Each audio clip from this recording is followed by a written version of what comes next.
what lens should you buy?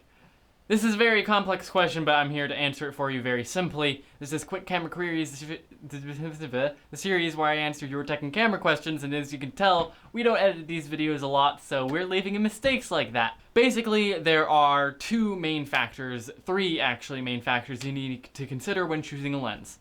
The first is focal length. This is how zoomed in or out your lens is. The second is aperture. This is the iris in your lens, the size of it, because it can change sizes, and some have bigger irises, some have smaller irises.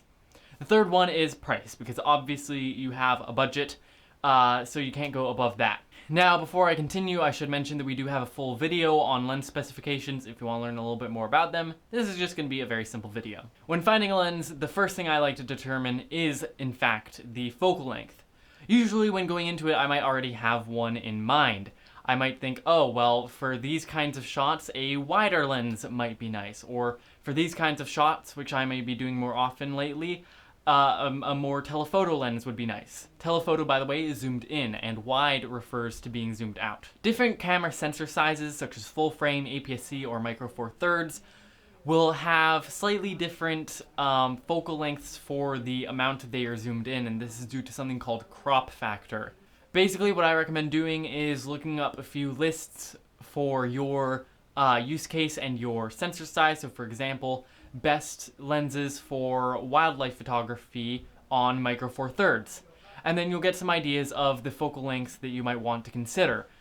The next thing to determine is either the budget or the aperture that you want. It depends kind of on your budget what aperture you can afford, because if you want a wider aperture to let in more light and get more of a blurred out background, then that is going to cost a little bit more. So at that point, I would generally go to a store like Adorama or B&H. I would go to, and I would just search lens, and then I would narrow down the parameters based on the focal length, and then the budget or the aperture depending on what you're wanting. So hopefully this helps you find the lens that you need. By the way, very soon we are coming out with a whole course about choosing cameras and camera gear, so that may help you out. It'll be free, and if that's out, you can check it out in the link in the description.